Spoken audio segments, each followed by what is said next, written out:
prepared and walk through that. And then, yeah, definitely would love to hear your questions and thoughts. So maybe just to introduce myself, I'm Julia Cavicchi. I'm Rich Earth Institute's Education Director. And here today, we also have our Eco-AmeriCorps member, Jen Meinard, tuning in. And Rich Earth is a research and demonstration nonprofit based in Brattleboro, Vermont, that does research and education around urine nutrient reclamation at a lot of different scales. So could I maybe have screen sharing permission so I can show some slides?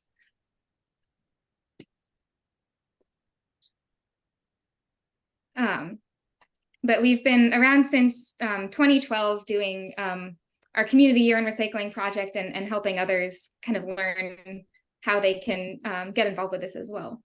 So in my presentation, I'll briefly sort of walk us through what we call the nutrient management landscape of what's currently happening with our nutrients, both from the sanitation side and the agriculture side, and then talk about how we can complete what we call the food nutrient cycle and reconnect those dots to have a more sustainable pathway for our nutrients for ourselves and our environment. So to start with, we kind of have to think about what's currently happening with conventional sanitation, which we often describe as the flush and forget system, where we flush our toilets and the waste goes away and we don't really have to think about where it's going. But our waste goes away is somewhere, and somewhere always has consequences as far as nutrients go. So our wastewater treatment systems and septic systems were both designed really well to remove organic matter and pathogens. And when functioning properly, they do so effectively. But they often still release a lot of the nutrients in our waste, along with pharmaceuticals and other microcontaminants. And so those nutrients then travel downstream and accumulate either in our freshwater ponds or in our coastal water bodies. And those nutrients fertilize harmful algal blooms, which I'm sure you're all well aware of this issue. And those algal blooms have a wide range of ecological effects, from deoxygenating the water and contributing to fish kills to producing neurotoxins that can accumulate in shellfish, and really just not a great end fate for what's happening with our nutrients as far as the power of nutrients to fertilize goes. So we think of this as part of what we call a linear nutrient flow, where on the one hand, to produce the nutrients that we use in agriculture, we have a lot of very extractive processes to generate the nutrients on a large enough scale for conventional agriculture. So for producing the sort of synthetic nitrogen fertilizer that a lot of farms use, this is largely produced through the Haber-Bosch process, which is a very energy-intensive process to capture nitrogen from the air and make it into a plant-available form. So some estimates find that just to produce nitrogen fertilizer alone contributes about 1 to 2% to global greenhouse gas emissions. And then on the other side, for phosphorus fertilizer, this is only available in limited reserves in our rock reserves, and only available in very limited geographic areas as well. So a lot of the phosphorus fertilizer that's made available for agriculture around the world comes from Morocco. And those Moroccan mines are often described as somewhat environmentally unjust or geopolitically unjust way of mining, where a lot of the folks who live in where those Moroccan mines are have been forced out of their homeland so that those reserves can be accessed. And it's sort of a peak phosphorus situation as well. This meeting is being recorded. These limited reserves available. So that's a little on the nutrient production side of things. And then we use those precious nutrients to grow the crops that we have in agriculture for our food, which we then eat, and our bodies use some amount of those nutrients to function. And then a lot of the excess nutrients that we don't need for our bodies are excreted in the form of urine. And with our flushing toilets, we put that small amount of waste in a bowl full of clean, potable water and use that water to flush our waste away. So just for flushing urine alone, we've estimated that the US wastes about 900 billion gallons of clean, potable water every year. So that's a huge amount of water that we're wasting just to move our waste kind of down the line. And then once it gets to our wastewater treatment systems, those systems are increasingly overburdened by rising population and by climate change, which these systems weren't designed to be resilient for. So with flooding and increased precipitation, we're seeing kind of a crisis of our sanitation systems not being designed for the future of the challenges that climate change is bringing.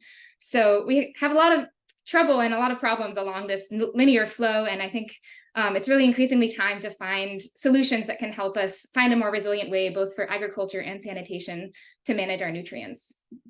So That's where the food nutrient cycle comes in, where instead of a linear flow where our nutrients are accumulating downstream and causing problems, we can reharness the power of those nutrients and reconnect the dots in the cycle so that we can fertilize local farms and continue to support our food system while protecting our local watersheds. And so here I like to share the fact that Rich Earth has calculated that every day we produce enough fertilizer in the form of urine to fertilize the wheat required to bake one loaf of bread. And I think this is just sort of a nice way of visualizing the power that we have within us and the potential for reciprocity between ourselves and the land, where we can, give the land what it needs to grow in abundance, and the land in turn can feed us what we would need to eat in a day, and that kind of cycle can continue in perpetuity if we can just reconnect those dots of that cycle. So now I'll just tell you a little bit about some different urine recycling projects happening around the world, and then what's going on in the US on this front. And then I'll tell you about what Rich Earth has been doing in Brattleboro and what we've been learning about in Cape Cod. I think one of the biggest projects as far as farmer education around urine fertilizer goes is this project in South Central Niger, where the Farmers Union educated about 3,000 farmers how they could reclaim their own urine to grow more crops in their subsistence farming. This is primarily female farmers who are growing food to feed their families. And so through this project, they've been able to help people really increase their yields and support their families with more food. And one of the interesting things from this project is that to figure out what a socially acceptable way of doing urine fertilization would be, they worked with a lot of local religious leaders and other town officials to figure out, how they could reframe urine the waste into urine the fertilizer. And they came up with the idea of, once you're going to use it as a fertilizer, you rename it Oga, which in the indigenous Igbo language means the boss. And so they apply the boss to the field, and that kind of transition in the mindset from waste to fertilizer is what they came up with as an option. Another big kind of project that has been going on is at the Research Institute in Switzerland, which is the Governmental Institute of Aquatic Science and Technology, which has really been the sort of grandmother institution of urine recycling research at an academic level. So they've been working on this for many decades and have inspired researchers around the world to look into urine processing technologies and all sorts of different questions around the paradigm shift to this circular sanitation system. And one of the things that they've created is a spin-off company called Vuna and Vuna Nexus, which is designing a building scale treatment package that they're now installing in a lot of different places, where they can collect all of the urine from a building and process it and produce a concentrated, stabilized urine fertilizer product called Urine, which you can see in this bottle here. And they're now selling these bottles produced from these building scale systems at a profit to gardeners, and using the proceeds from that fertilizer sale to fund their business model for this company. So I think that's a really inspiring model. And I think they have an installation in the European Space Agency, and are now working on a development in Paris, which is kind of the next big pilot or project to tell you about. Paris has a sort of unique situation, which many cities are experiencing around the world, of a population that's increasing, and the water levels in their river, the Seine, are lowering. And so they're having more and more nutrients accumulating in the river Seine.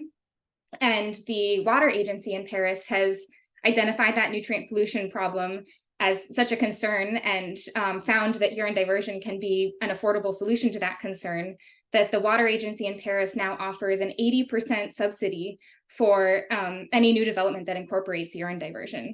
So a new neighborhood complex that's going to be finished in 2024 that includes homes and shops and businesses is going to all have urine diverting toilets in it, processed by that Vuna system I was showing you on the slide before.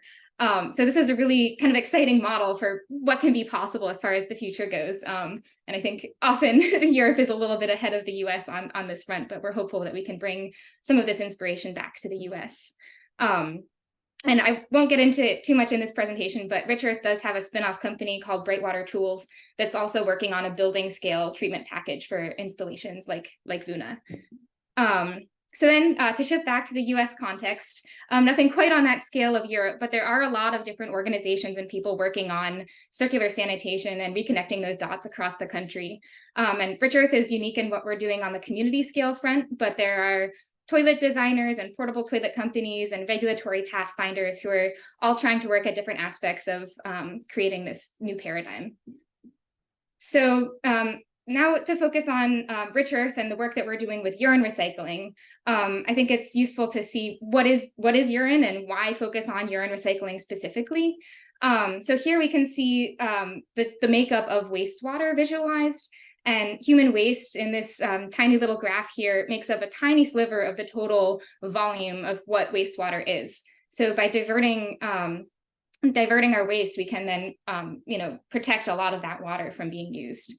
So again, you'll see on the left here, urine is a tiny sliver of the total volume of wastewater, but it contains a vast majority of the nitrogen and phosphorus in our waste. So by doing a relatively small act volume-wise of diverting our urine at the source, we can have a big impact on helping to protect those water resources and our downstream watershed, and helping to provide fertilizer to local farms or farms in other watersheds as well. But urine does contain some pharmaceuticals, so I'll talk a little bit about this question before we delve into what Rich Earth has been doing on the community scale, because I know it's one that people think a lot about, and we have as well. So when we think about that linear nutrient flow, we also have a linear pharmaceutical flow, where our pharmaceuticals that come out of our bodies largely in the form of urine pass through wastewater treatment systems and accumulate in our aquatic ecosystems and disrupt the life that's living there. So when we divert our urine and apply it to a farm as a fertilizer source, that can help protect those aquatic ecosystems from the pharmaceutical pollution. But it raises new questions about the soil and crop health and whether or not those compounds are accumulating in the soil or crop tissue. So Rich Earth actually researched this question for 6 years in partnership with the University of Michigan and the University of Buffalo. And they were following the pharmaceutical fate in groundwater, soil, and crop tissue. And essentially what they found is that the pharmaceutical compounds are broken down or degraded in the soil and not really accumulated in the crop tissue at any significant level. In the parts per billion range is what they detected in the crop tissue they sampled. And so one stat they came up with to communicate this is that you'd have to eat a pound of urine fertilized lettuce every day for 1,000 years to get back the equivalent of 1 large cup of coffee in terms of caffeine. So that's just kind of a way of visualizing the teeniness of the levels that are in there. And that's sort of for a worst case scenario of caffeine being the most common drug that's prevalent in human urine, and lettuce being a plant that accumulates a lot of compounds. But we are continuing to research this, especially around the sort of long-term soil health impacts of this fertilization. So it's an ongoing research project for us. But now to sort of talk about some of the different scales of urine nutrient reclamation. First, I'll tell you about what we've been doing on the community scale here in Brattleboro and what they're getting going in Falmouth, and then what's possible in your own backyard without a community scale near you. And in between, I'll tell you some of what we've been learning in Cape Cod after that. So on the community level, Brattleboro, since 2012, has been operating the nation's first and largest community scale program of its kind. And this really is the platform for our research and education, so we can learn more about how a program like this could work and support others in adapting these tools and practices to their own community needs. So we now collect about 12,000 gallons of urine every year from our local community. And that, since our founding, has enabled us to conserve about 2.3 million gallons of clean water that would have otherwise been used to flush that urine away. And this program operates in 4 basic steps: collection, transport, treatment, and application. And I'll walk you through a little bit of the different ways that works in our program. So for collection, sort of the easiest early entry option for getting going with our program is a standalone urine collector. This is, not a tool that's for everybody, but it turns out it is for a lot of people. So we have about 200 folks in our community who use a system like this to collect their urine and bring it to us. Basically, it's a 5 or 2.5 gallon container connected to a funnel through watertight plumbing fittings that we create. And they can be used in conjunction with a cap that fits in your toilet seat that you can sit to pee in and then use that to pour into the container. Or there are stand to pee devices like the pee style that you can use to stand to pee into the container. So it can be gender neutral and also used in different sizes for different bodies. But we have a number of ways of preventing odor from being an issue with this system, which is useful for any urine collection system that you have, because when you smell odor in urine, you're really smelling the nitrogen loss that's happening. So preventing nitrogen loss is beneficial for all sorts of reasons. But in these, we just have a ball that sits in the funnel that enables the liquid to fall into the container and prevents odors from leaving the container. And then we also add vinegar to this container before it starts collecting, which acidifies it and helps prevent odor as well. So these are a lot of these collectors, which we have been creating and sending off to folks in Cape Cod who've been getting their own program going as well with these. So once your container is full, you bring your, there's a cap that seals off and you can bring it to our centralized urine depot. So we have 2 urine depots now, one in Brattleboro and one on a transfer station 20 minutes north of us. And there's just a vacuum pump inside that you can use to suck out the contents of your urine. So it's a sort of contact-free experience, and it gets then stored in large tanks at the depot. And then you bring your empty container home and can keep collecting that way. And we do have a logbook for urine donors to log their contributions because very importantly, I think, to our program is our community members who participate in this project as sort of a unique demonstration. And so we like to celebrate them for their participation. And we have an annual piss-off competition for our urine donors to see who can contribute the most in a year and celebrate their contributions to local farms and to protecting their watershed. So that's also an important part of the depot stop, is filling out the logbook. And then as far as other urine diversion options that are available, there are a number of urine diverting toilets that you can have installed in your home so that instead of having to truck your urine to a depot, you can have it collect in a barrel in your basement. So these are a few of those different options. One is the Wostman Eco Dry, which is a urine diverting composting toilet. So the front half of the toilet bowl diverts to a urine tank, and the back half has a chute that goes to a composting solids container. There's also a version where the back half can just flush to your sewer or septic system, and the front half collects the urine. And then there's the Lawfin Save, which is the newest toilet on the market that we're really excited about because from the top, it looks just like any other toilet, but it uses the sort of fluid dynamic effect of, they call it the teapot effect, where the slower moving urine gets trapped in this urine trap, and the faster moving flush water gets sort of flumed off into the back half of the toilet that flushes away. And then there are some urine-only fixtures that you can use and on different levels. There's the Cinderella urinal, which is just a urine-only toilet that would connect to a tank in your basement. And then there's the Pee Pod, which is being designed by the Green Center in Falmouth. That's basically a residential urinal option.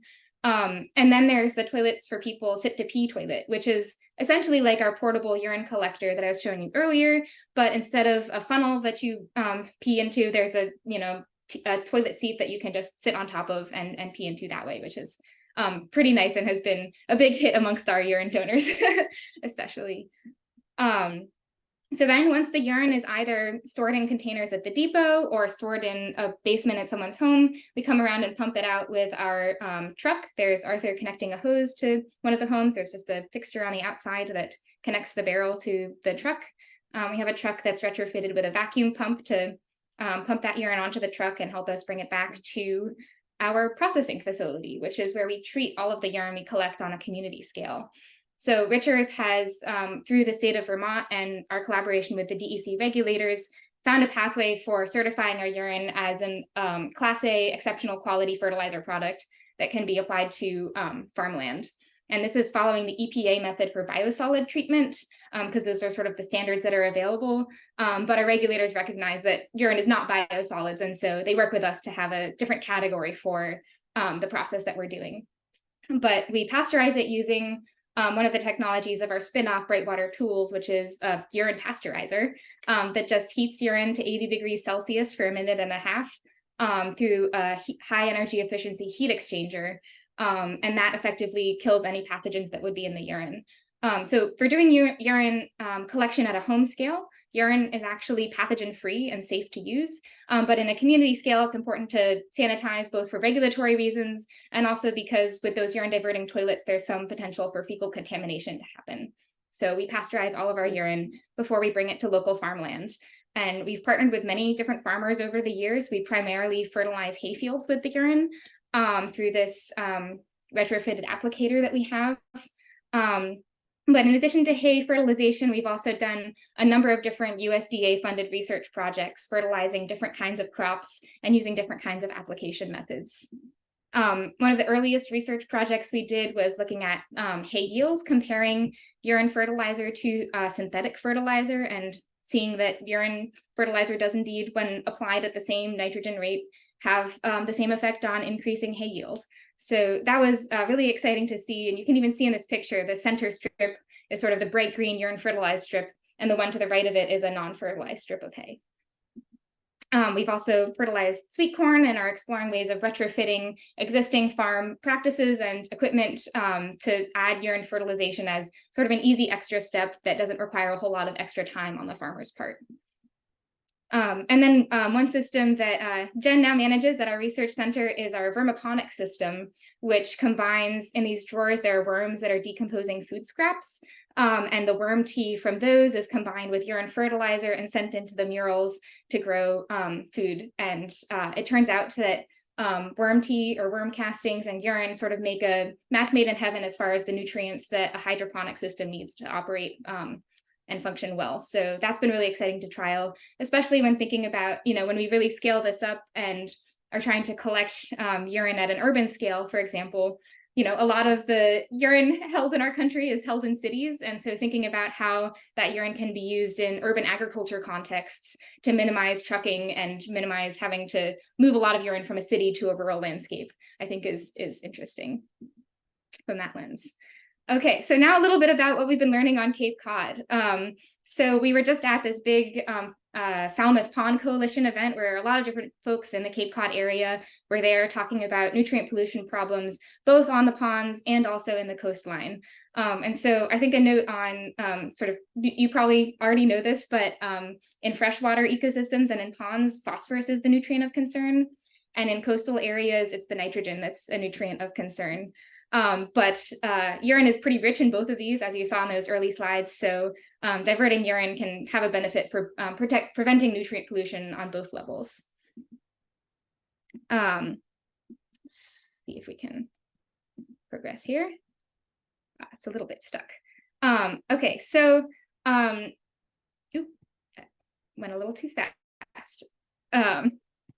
So as far as the different sort of options that you have for managing the nutrients and sanitation and helping to prevent the amount of urine that's passing through from your toilet to your watershed, I think the two main options that are being explored are sewering, which of course is very, very expensive, and IA alternative septic systems, which are nutrient removal septic systems, which are also pretty expensive. And so there was a report in 2010 that came out with an average cost per pound of nitrogen for sewering versus for IA system denitrification. So our research director, Abe, compared if you quantify the pounds of nitrogen that are in urine that are collected from an average household or an average person per year, and then compare that to the cost required to remove those pounds of nitrogen through either sewering or septic systems, you can see those numbers here. So in these first two yellow bars, per average household, to remove the amount of nitrogen that would be in the amount of urine that one household would produce per year, to achieve that through sewering, you would have to spend about $3,900. Or to achieve that amount through denitrification systems, that would be about $10,000 per household. So you can see urine diversion is a pretty affordable alternative to some of these other options. And, we're not saying that, sewering shouldn't be done, or you won't also need IA systems, but by doing urine diversion, maybe you can reduce the amount of homes that would need to have those kinds of systems in place. So we think it's an exciting option for this reason.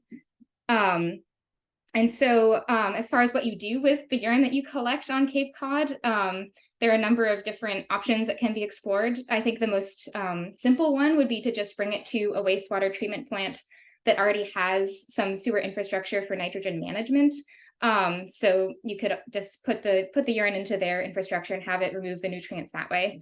Of course, that's not what we're necessarily hoping for at Rich Earth, because we want to see those nutrients reused for agriculture. But as you're just getting going, this could be one thing to do with it. Another option is to export the nutrients off of Cape Cod and bring it to a farm in a less sensitive watershed and apply it on that land. Or another option is to process and use the fertilizer on Cape Cod to replace synthetic fertilizer. So you're already having the benefit of removing those nutrients from the sanitation side. And then if you can prevent nutrients from being imported into your watershed in the form of synthetic fertilizer, you can have that benefit. And we have guidelines about using urine as a fertilizer to help prevent over-application and nitrogen runoff. So that's one other option.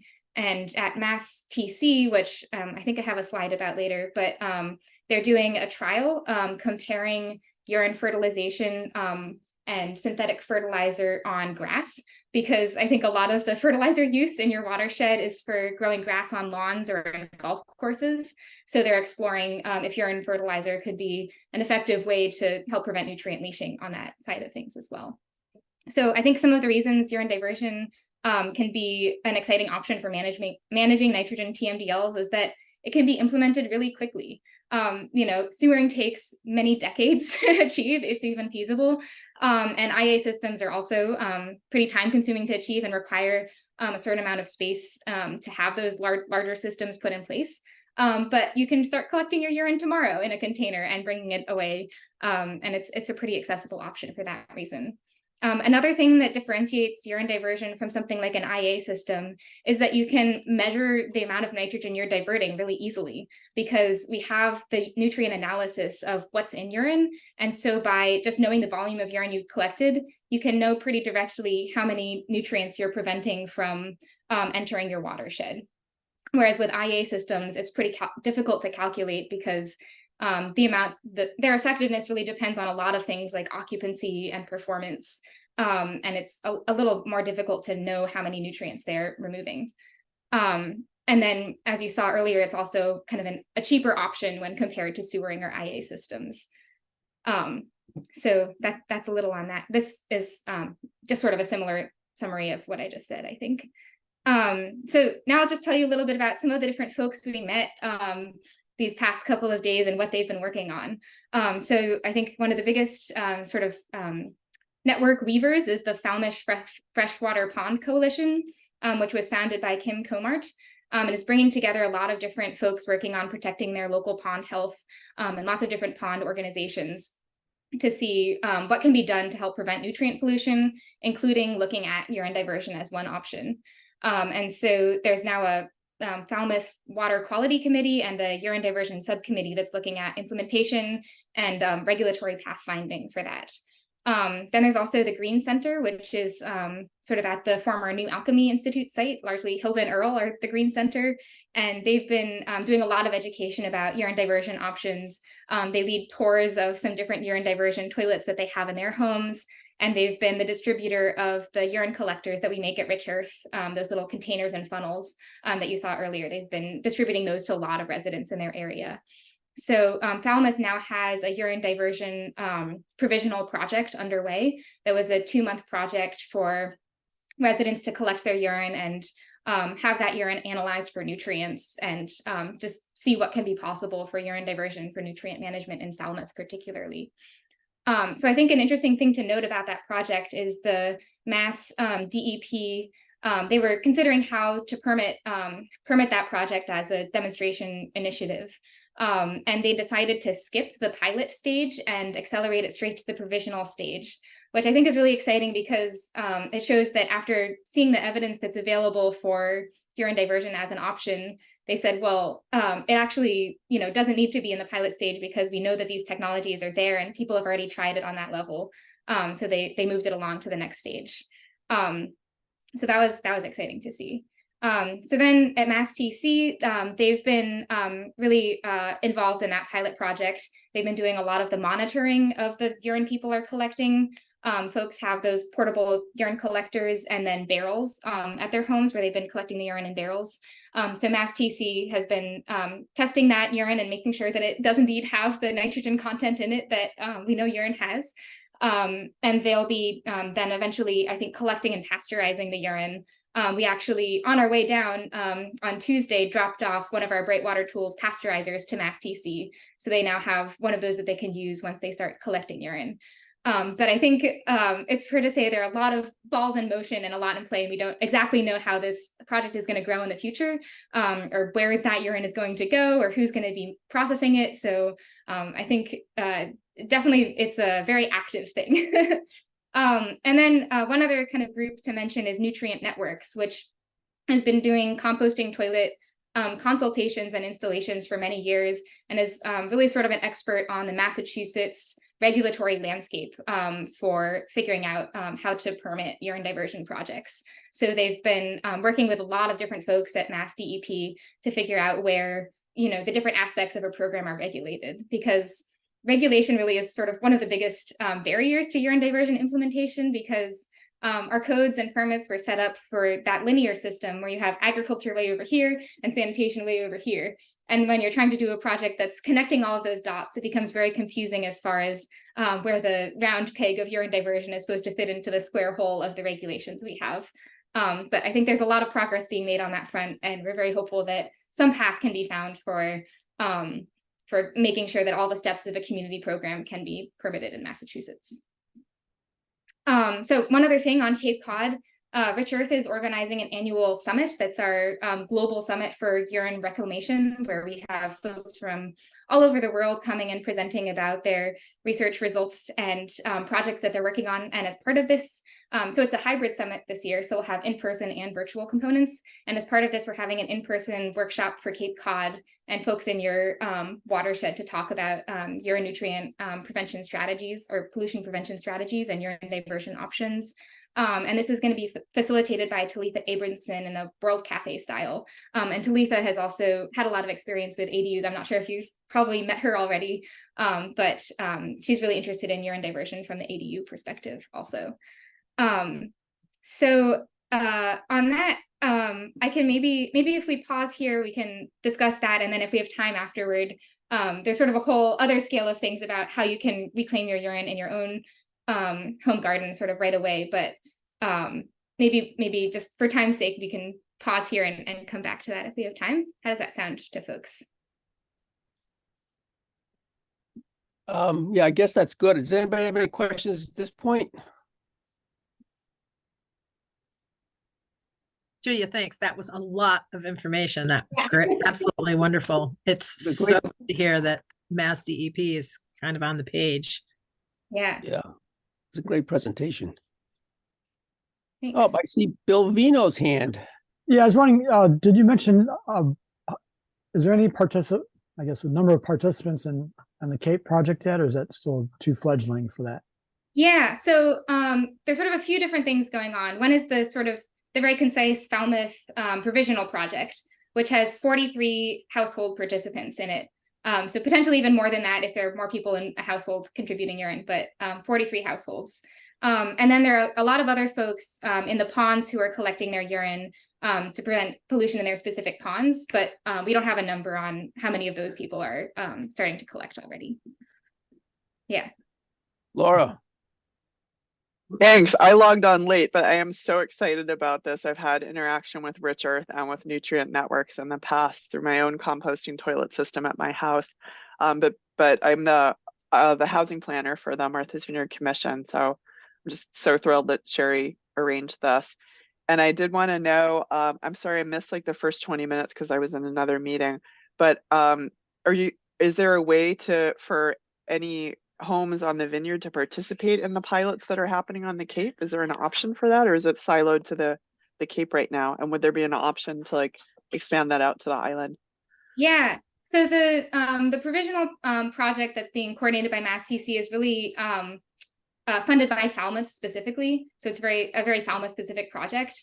But I think if you want to kind of start getting your own process going, there are a lot of different folks to talk to about I think there's a lot of collaboration that could be formed as they're figuring out how they're going to collect and process the urine, because that really hasn't been figured out yet. So if you want to start, collecting now and maybe collaborate with them on that, I think that would be great. And I think as far as specific people to talk to, Brian Horsley at Mass TC has been really coordinating that project and will be coordinating their collection, I think.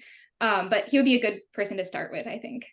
And I can give you his contact information. Maybe I'll just find it and put it in the chat now while we're all here. Yeah. Anybody else Sherry, have any? let's touch Oh. base on this, Sherry. I would love to see something get going like that here. I think it would be amazing. Yeah, we should all stop wasting it. Start collecting right now. It's like compost, like food waste. Don't throw it away. I do have a question about the Vermont event, because Yeah. I know Talitha from Lower Cape CDP, and I'm signed up for the Pea Cycling Tour next week on Cape Cod, because I'll be there's a bunch of us going to the Housing and Protect Cape Cod Summit, so she arranged for the tour after that conference ends. So so in Brattleboro, that is, I know she's a housing advocate. So is there a focus on housing at that conference or that event? At our summit, it's going to be sort of just a broader opportunity for the different folks from Cape Cod who Okay. come up to the summit to connect and talk about Okay. all sorts of different aspects. So not specifically focusing on housing there, but I'm sure it'll definitely come up in the conversation. Okay. Yeah. I'm not familiar with what a World Cafe style conversation is. So Yeah, it's sort of just a facilitated dialogue format where there are different round tables set up and different questions, and people sort of move through the questions at different tables and okay. cross-pollinate that way. Yeah. Thank you. So if we got something going like this, we had people who volunteered to collect, we would have this urine, and it has to be pasteurized, because we have like batch composters. Could it be added, or? Yeah, so I think as far as if you want to use the urine and or the urine combined with the compost for anything on a sort of farm scale, it's required for it to be sanitized. But maybe I'll just share I'll flip through a few of these slides about the home garden scale so you can know about what's kind of happening on that side of things. So if you want to start collecting right away, one thing you can do is collect your urine to fertilize your garden. And we have a whole guide on our website with all these details. So I won't go into all of them right now, but we have the NPK analysis for urine and recommended methods for preventing ammonia volatilization or retaining the nitrogen in the urine, essentially, which is basically just preventing urine from being exposed to air as much as possible. Really? This is the slide on sanitization and kind of decision-making around whether or not urine needs to be sanitized. So the World Health Organization published guidelines on using urine as a fertilizer. And essentially, if you're using urine from your own household to fertilize your own garden, it's totally safe to use the urine without sanitizing, because urine from healthy people is pathogen-free. So if you just fertilize and then wait 30 days before you're going to harvest any crops that will be eaten raw, it's totally safe to do. But if you want to fertilize on a farm or a public context, or if you're collecting urine from a community scale program with urine diverting toilets, it's important to find a way to sanitize it. So the simple way to do this, if you don't have a pasteurizer, is to just store the urine. And storing urine is an effective way of achieving pathogen kill, because as urine is stored, the pH in urine raises high enough to kill any potential pathogens that might be in the urine. So it's recommended to store it for 6 months. At roughly room temperature, and that will totally kill any pathogens in there. But even if you store it for a less amount of time, like a couple of months, it'll pretty much be totally sanitized urine. But yeah, that's sort of on that question. Yeah. I can continue to go through those home gardening slides if that would be of interest. Yeah, why don't you do that? Yeah, I would love to see that. So urine is largely a nitrogen fertilizer, as you saw in that NPK. So it's really important to apply it like any nitrogen fertilizer and apply it when the plants have their greatest nitrogen needs. So this is an example chart of a nitrogen uptake curve for wheat plants. And you can see it's really in their middle growth stage when they're older than a seedling and younger than a fruiting or flowering plant. If you apply nitrogen fertilizer to a plant that's trying to fruit or flower, it'll produce more leafy, shooty green growth and less fruit. So that's an important factor to consider. Urine is also a very fast-acting fertilizer. The nitrogen is very readily plant available, so you only want to apply it in small amounts as the plants need it to grow. So applying every couple of weeks is sort of a rough, good estimate of when the plants might need those nutrients. And then thinking about nitrogen-hungry plants that you want to fertilize as well, you can see we have in our home garden guide, we have a link to the Cornell analysis of vegetables and all of their different nutrient needs for nitrogen.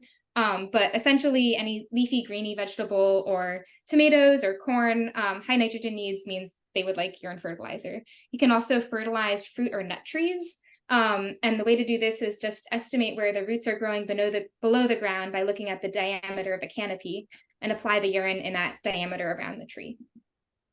And then for fertilizing in your garden, the most important thing to think about is helping prevent ammonia volatilization. So maybe I'll just go back to that slide quickly. The form of nitrogen that's in urine is urea, which is easily transformed into ammonia when it's exposed to air. So throughout your collection, storage, and application process, it's really important to prevent urine from being exposed to air as much as possible to help retain the nitrogen in the urine and also help prevent any odors from forming. So with our collection, we help prevent that through the vinegar and ball that I was showing you earlier. And then when you're applying, it's really important to not spray the urine. So applying the urine close to the ground or as close to the ground as possible is a really good method for that. And then you want to make sure that you can incorporate your urine into moist soil somehow. So there are a few different ways to do that. One is by actually making a hole or furrow about 4 inches from the base of the plant and then applying the urine in that hole and covering it with soil. Another method is you can water your garden immediately after applying. You can just apply the urine right on top of the soil and then water, or apply right before it's about to rain. And another method is to dilute the urine before application. So diluting urine isn't necessary, but is a good way to help the urine soak into the ground, especially if you have dry soil. And it's also a good way to help prevent over application because urine is so rich in nutrients and it's very easy to apply too much urine and potentially burn your plant with over fertilization. If you've ever seen, a dog that pees in one part of a yard over and over again and the grass turns yellow, it's because that dog is over fertilizing the grass essentially. And so as far as dilution levels go, about 1 to 3 or 5 part urine to water is most common, but it's sort of more of an art than a science. And we have a community science survey all about how different people are fertilizing their gardens in different ways. And one of the questions we ask is about dilution ratios. So we can learn more about that. And then in terms of how much urine to apply, it's really important to think about, as I mentioned, the nutrient needs of your plants. And then also, if you can get a soil analysis from your local state extension service to know the nutrient status of your soil already, that combined with knowing the nutrient content of urine can help you make informed decisions about how much to apply. But very broadly speaking, if you have a 10-foot by 10-foot garden, it's recommended to apply about 3.5 to 5.5 gallons of urine over the course of the entire growing season. So you would then divide that amount by how many applications you're doing. So that's sort of a rough ballpark to know how much urine you should be using for how much space, because it's very, very easy to over apply, especially as you start collecting. If you're doing it for the watershed protection angle, you'll quickly find that you're collecting way more urine than you need to fertilize a backyard garden. So that's where the sort of community collection and scaling up for farms comes in. Just a few other methods that we've explored for urine fertilization. One is drip fertigation, which is really great. If you already have drip lines out, you can just combine urine with your irrigation cycle and it'll apply the urine through holes straight to the roots of the plant or the soil where the plants need the nutrients, and also helps prevent that ammonia volatilization. You can also combine urine and compost, but whether or not this is an effective use of the nutrients in urine really depends on the content of your compost pile. So if you have a very green, high nitrogen rich compost pile that has a lot of kitchen scraps or other food scrap material, that nitrogen pile has a lot of nitrogen in it already and can't retain the nitrogen in urine. So the urine will actually, the nutrients will trickle through and run off. But if you have a high carbon content compost pile with a lot of dry, dead plant material, then it can act as a sponge and really absorb the nutrients in urine. And the urine will actually help that compost pile decompose faster. So it really varies depending on what's in your compost. You can also combine urine with all sorts of other things for your garden. One that we've been exploring with our research is biochar. You can inoculate biochar using urine, and then those nutrients will be available for the plants for a longer amount of time. You can also add wood ash in addition to urine in your garden to add the potassium value, since urine's a little lower in potassium. You can also use urine for straw bale gardening, which is our collaborators at Cornell University are doing straw bale gardening on a demonstration level and have been adding urine to provide the nutrients and accelerate decomposition and feed the microbes in the straw bales. You can also use urine to help biodegrade wood chips and slow the release of nitrogen that way. And then, yeah, we have this community science survey to gather knowledge about how people are practicing urine fertilization, because we know it's something people are already doing all around the world, and we want to know both like logistically how they're collecting and what plants they're applying, and also how they're talking about urine fertilization with their friends and neighbors. So this is an example of one of the questions in the survey about how plants respond to urine fertilizer. So people have definitely seen it to be an effective fertilizer, and have also seen the sort of anecdotal side benefit of pest deterrence, which we wouldn't have known about before the survey, but is something people have been saying. They've been finding that urine fertilization reduces insect damage and also helps to keep rodents away from their gardens. So not something we've researched specifically, but something people are finding, which is interesting. And then one of our other questions is whether or not people talk about using urine fertilizer in their gardens. And it's really a broad spectrum, everywhere from folks who live in homeowners associations who will fertilize in the dead of night, to people who will offer toilet tours, like Hilda and Earl at the Green Center, and are really advocates for urine fertilization, to people in the middle who won't necessarily come out and say that this is how they've been fertilizing their garden. But if you come and ask them why their tomatoes are looking so lush this year, they'll say, oh, well, it's because I've been using the secret ingredient of urine fertilizer. And I will say, especially in this past year, a lot of national news articles have come out about urine fertilizer, especially the New York Times article that came out last June. And that has really, I think, emboldened people to start talking about it in a more open way than they had in the past, as the war in Ukraine and global fertilizer shortages have been putting a spotlight on the need for local alternative fertilizer sources. That's been energizing people to come out and encourage people to learn more about it. So that's a little bit more about the home gardening side, but I'll bring us back together. Do you have any questions about that scale of things? I know it's a huge amount of information to throw at you all at once. You left that last slide too fast. We couldn't write down your email address or whatever to get some P-cycling. Oh, yeah. So, as far as, so this That's it. slide Yeah. has information about our urine collectors. So Hilda and Earl have been disseminating some of them in the Cape Cod area. So if you happen to be visiting them, you might be able to get one that way. I'm at the Green Center, but we also sell them on our Etsy shop. So if you go to Rich Earth Institute on Etsy, or it's also on our website, you can buy the funnel component of the system.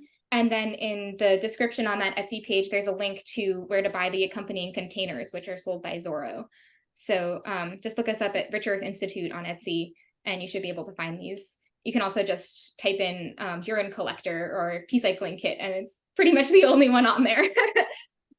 You can also make your own. We have a YouTube video about how to do that with a slightly simpler version of the system. But if that sounds more like your thing, you can find us on YouTube as well, just Rich Earth Institute. Yeah, I see John has a question.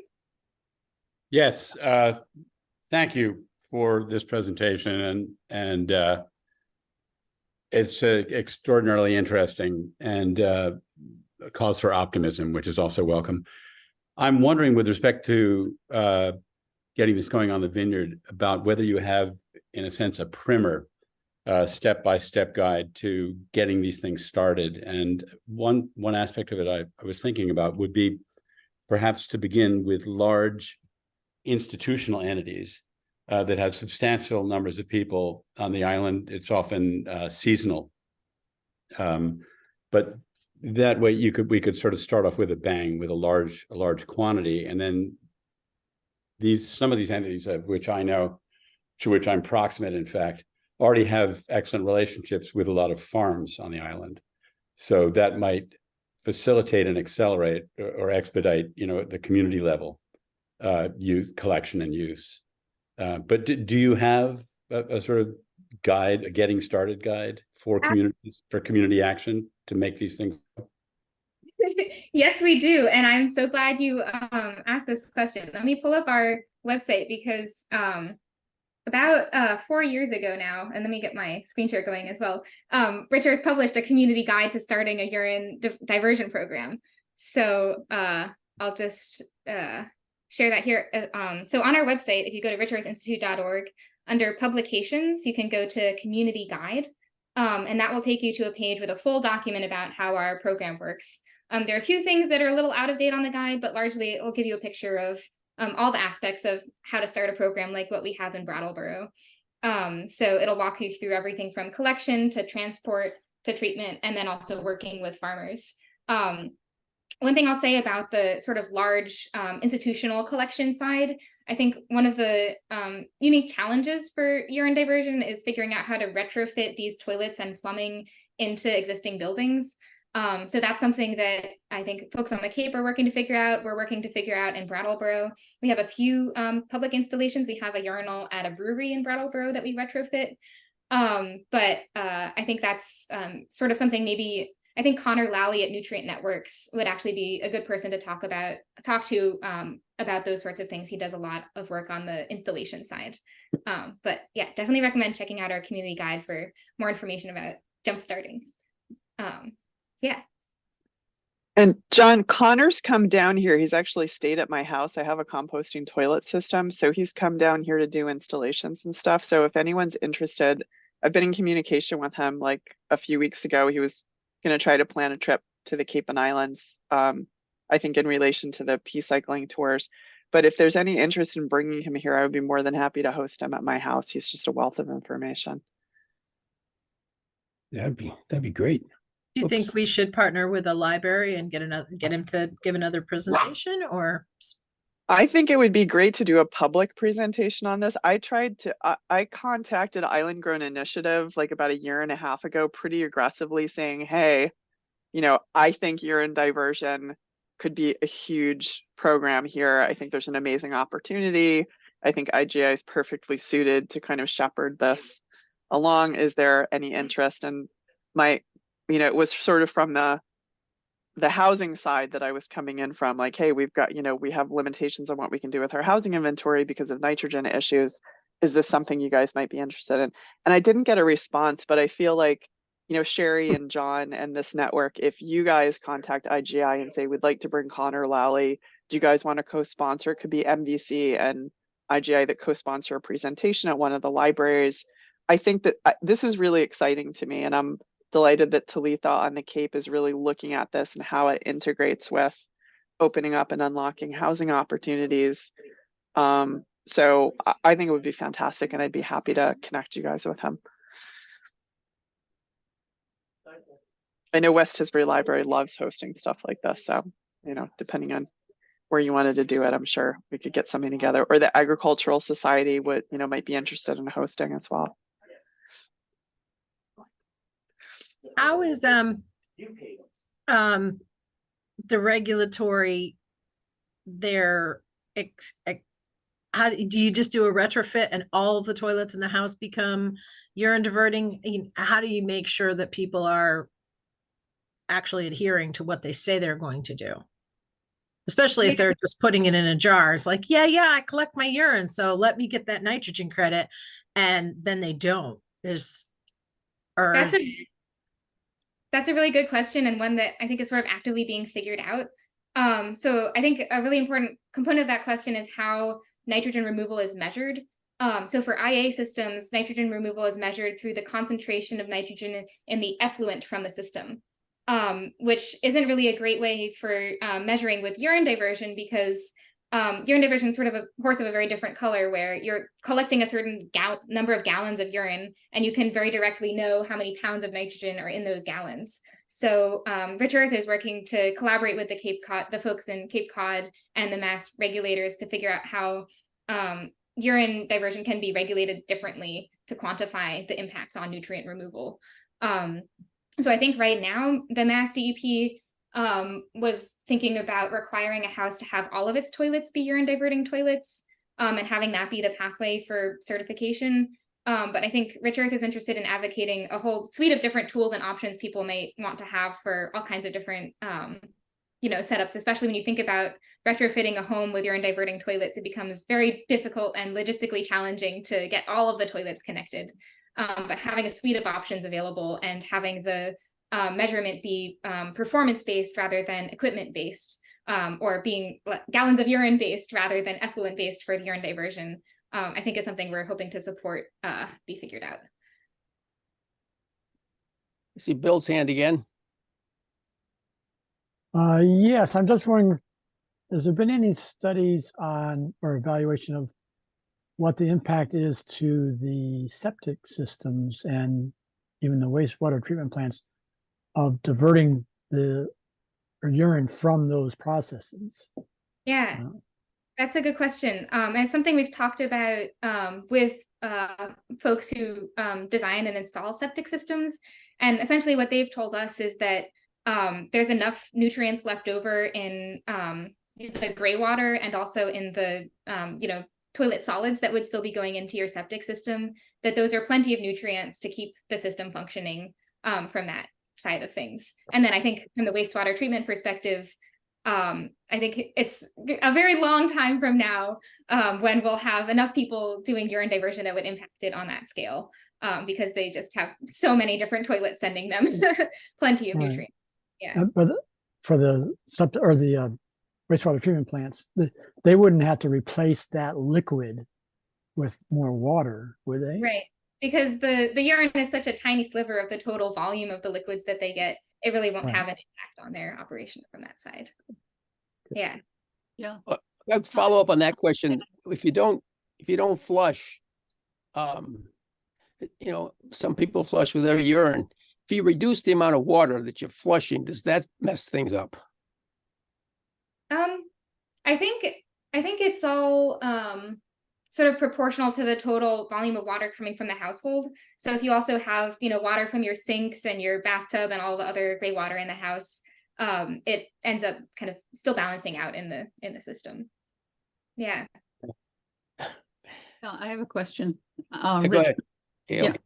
I am concerned about the pharmaceuticals, and I know I was interested. It's a fabulous presentation. Thank you so much. So much to think about and to use. It's very practical. But anyway, that's been a real problem here on the island, trying to get the pharmaceuticals out of the urine, even with our, formal sewer treatment plant. So what do you do about that? Great question. So our spinoff company, Brightwater Tools, is also working on treatment technologies that can be used to process the urine and remove the pharmaceuticals. Basically, what they're working on is a charcoal filter that you would pass the urine through, and the filter will absorb any of the pharmaceuticals and potentially also some of the residual PFAS that comes out of our bodies in our urine as well. So that could be an added step to wherever the urine that you collect is being pasteurized. Okay. Yeah. Not seeing anybody else. Oh, there we go, Laura. I do. I just checked my email, and Talitha Abramson emailed and said there's about 6 spots left on the Peace Cycling Tour next week. If anybody wants to join me on the Peace Cycling Tour on the Cape on the 26th. I'll already be on the Cape at the Housing to Protect Cape Cod conference, but if there's anyone who wants me to forward that information, I'd be happy to forward that. John, you want to go to the Cape on a Peace Cycling Tour? Bring back a t-shirt. Yeah, exactly. Yeah, I survived the cycling. I was muted. I've got another. Go ahead. What's that? Oh, I was gonna say my email is silber, SILBER @mvcommission.org, or you can email Sherry if you have her contact. But if anyone wants to sign up, let me know and I'll put you in touch with Talitha.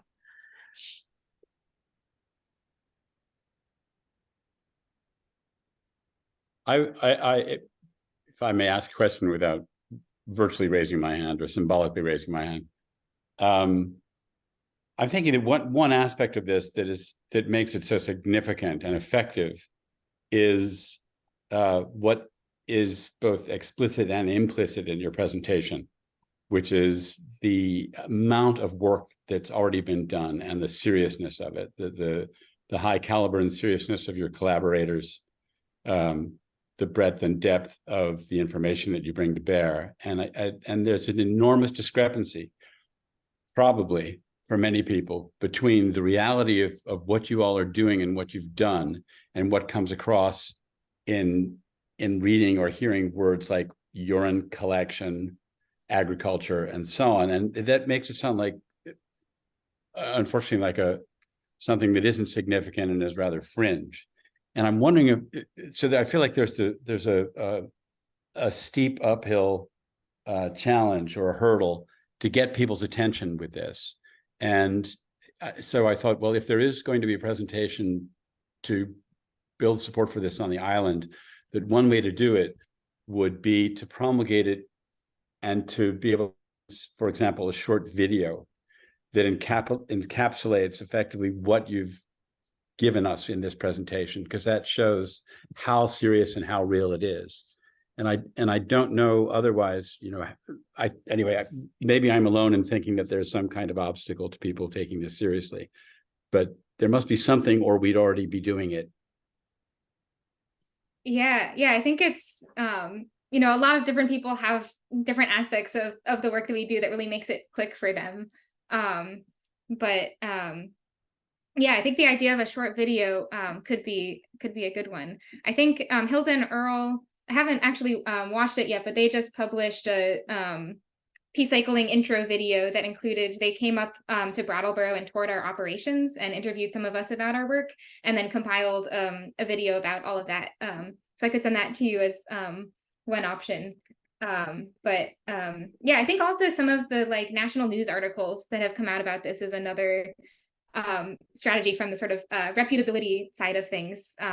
There's a link to the New York Times article on our website, but I think some of those voices from like folks on the national level looking at this, and also examples internationally of what's going on.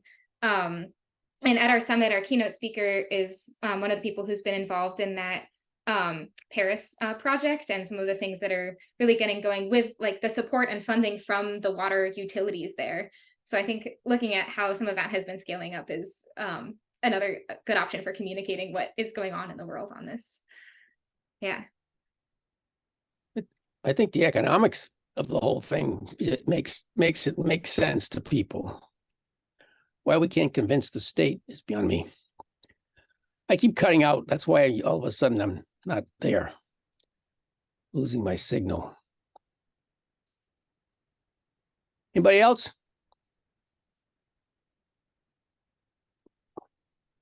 Well, all right. Sherry, is there anything else we want to talk about? I don't think you're hearing me. There you go. I don't think so. The festival this weekend, the Harvest Festival, Right, will be raining once again, as in every Saturday for the past 6 months.